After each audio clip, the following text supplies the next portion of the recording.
who are living in, had to flee their own country to live in England. And he said they've been trying for such a long time and nothing has happened, but he said, I can assure you it is the most horrific case you will ever have heard of. And there's absolutely nothing that I've subsequently discovered that would actually make me change that statement. What Stuart had told me was absolutely right. I've heard nothing like this. The crimes themselves and the staggering lengths that the establishment will go to cover this up. It's just about the worst all-round story I think it's possible to imagine. I know there are terrible stories, and other people say, well, there's other horrible stories, but when you combine the cover-up with the crimes, it really is something of staggering proportions, as has been made quite clear all over the world now, with the millions of people all over the world being interested in the story. Well, you've got this group now of people, haven't you, which is what, 25,000, 30,000? 27. It's supposed to be at the moment. Hollie's army? That's correct, that's correct. You've got your own army now. He's got their own army, and the fastest mobilised army in the world, I think, from what I see. OK, so you got involved. Yes, indeed.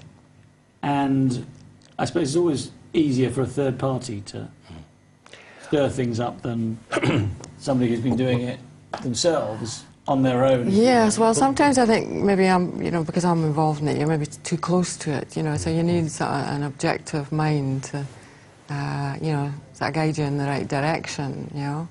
So, Robert... And I can understand how they might think that you are obsessive.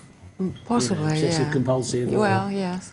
You know, and I maybe accept, not trustworthy. I accept, you know, I'm not everything. saying for a second that no, you are. no. I'm just saying that, that if it's you just continually singing from that That's hymn right, sheet. but the point I'm trying to make is I'm not just singing from a hymn sheet. I can prove these things by the documentation. Right? I can back up the story. Yes. Now, a wee while back, Hollie was interviewed again in September of last year. She was interviewed by the police. Yes. In Aberdeen. No, in Shrewsbury. Okay, in again, Shropshire, in England. In Shropshire, yes. And they wanted, again, to access our medical notes. Now, up until that point, I'd never accessed Hollie's medical notes. Had you asked for them? No, I hadn't, you know, because I just never, I don't know why, I never thought about it, but I hadn't. I thought, well, if they're going to do that, I'll get them as well. So I got copies of Hollie's medical notes, and it took me the whole weekend to read through them. And I discovered that in 1990, my daughter had an STD. Sexually transmitted disease. That's correct. In 1990, when was 9. When she was 9.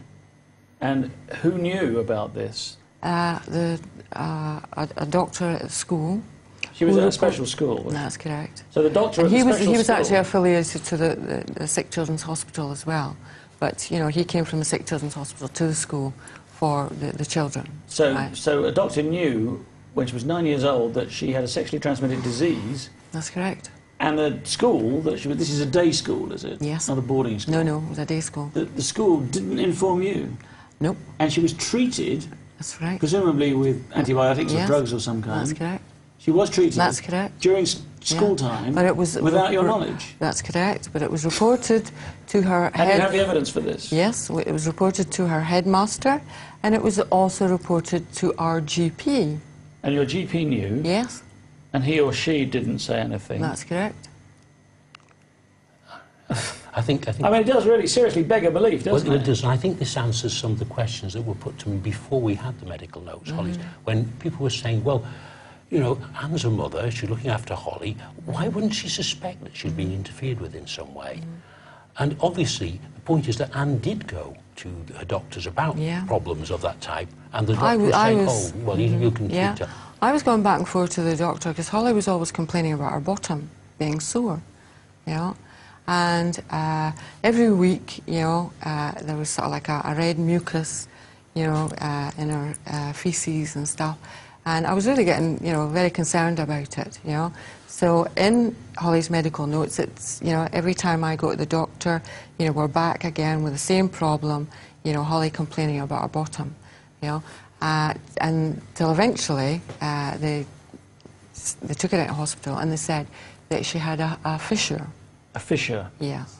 So she'd been ripped? Yes, that is correct.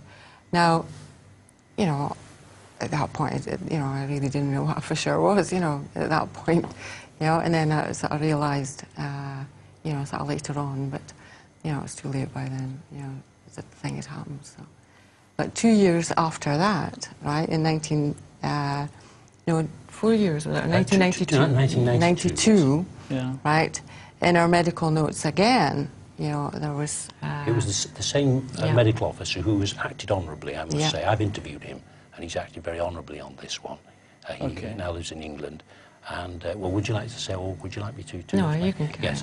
The notes in 1992 describe the fact that certain members of staff at the special school have been concerned about Hollie's conduct towards fellow pupils. And her conduct, or the conduct that caused concern, was described as pelvic thrusting, which they regard as being consistent with having sexual experience in a child of Hollie's age, Which and with her condition. was what, 9 years old or something? Well, then she would be 11. 11, okay. Yes. But he regarded that as... This was still pre-puberty, though, wasn't it? Yes. Yes. Okay. Yes. In his professional opinion, he regarded this as being consistent with having had sexual experience. So he was someone involved with his school, was he? This particular yes, he person? was. Yes, he was. And so, but he still didn't tell you, did he? No. Well, it wasn't.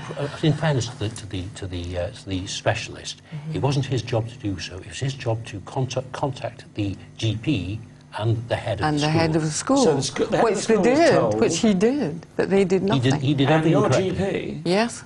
this is the one who you went to with Hollie when she had a needle in her leg. No, It was it was a a different different one. That was a different one. Okay. No, that was a different one. All right. Well, if I may say, I've interviewed the doctor twice, as he lives in England. He left Scotland shortly after 1992, which probably explains why he perhaps didn't follow up on it himself. He just assumed, having done made an honest analysis of Hollie's medical problems and his assessment, and having passed it on correctly to the right people, then he assumed, had every right to assume, that the situation was being dealt with, and that investigation should have taken place. What do you think might the motive be for the principal of the school not to tell you? We know that. Yeah, well, you can tell them, Robert. Yes. The principal of the school has been named as one of the abusers by Hollie. He was also a friend of the police officer who has been named earlier. What, the one that we named? Yes. Yes. The one who's now Yes. deceased? Indeed. That's right. Terry Major. When he first came to Aberdeen, right, he actually stayed with them. Oh, the head of the school stayed with the Majors? Yes, that is correct.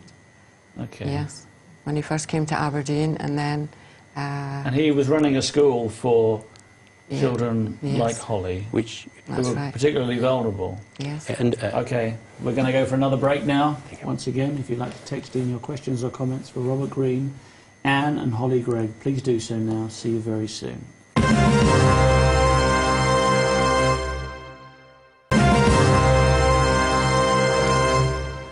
Welcome back to On the Edge with me, Theo Chalmers, and my special guests, Robert Green, Hollie and Anne Greig.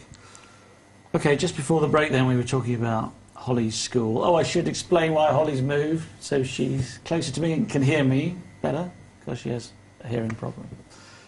So, we were talking about Hollie's school and the apparent abuse that happened to her at the school and the secrets that were kept about her Yes. sexually transmitted disease. Mm-hmm. And the medication that she was given without your knowledge to treat it. And I know, Robert, you wanted to say something else about this school. We're not going to name the school. no, we're not going to name the school. Or the person who's named who the was school. But the I principal. find it extremely disturbing that this case should have been dealt with 20 years ago and saved untold misery, not only to Hollie, but lots of other children as well.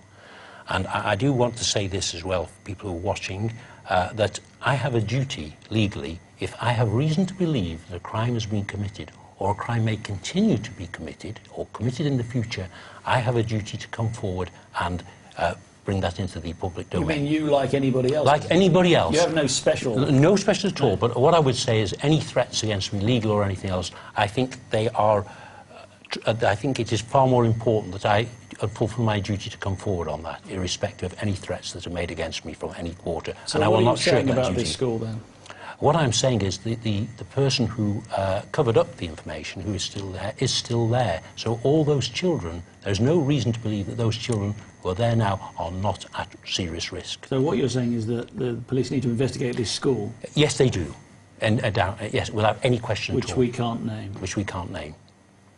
Okay. All right, I think we need to move on.